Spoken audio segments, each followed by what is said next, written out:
Implementation commission के बाद चुनाव की प्रक्रिया ये इलेक्शन कमीशन ने शुरू की। हमारे यहाँ चीफ इलेक्टोरल ऑफिसर ने पोलिंग बूथों की और वोटर लिस्ट की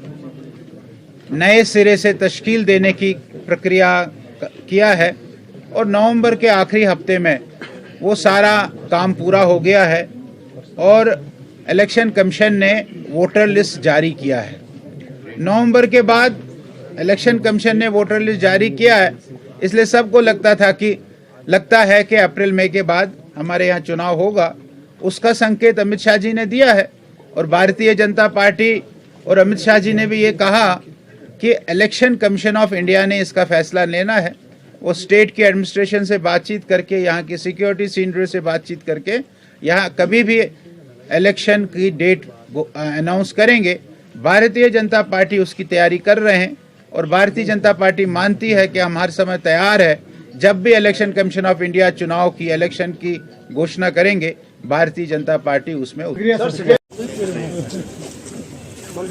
पार्टी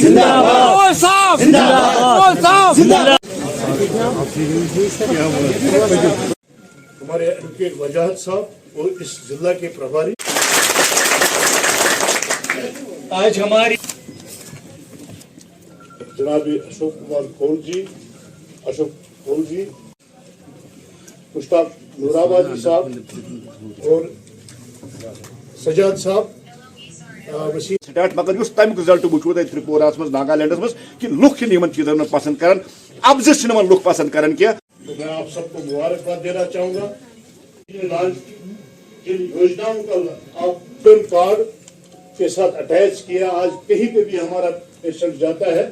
तो उसको जो है राहत मिलती है। आप देखिए साथियों, जिसमें हमारे नौजवान उन्होंने छोटे छोटे यूनिट्स खोल के आज कुछ उसलूबी पंच सरपंच जो जिन्होंने हमें लूटा है कि आज जो मैं कुलगाम के इस प्रोग्राम के इंटेलेक्चुअल लोग हैं,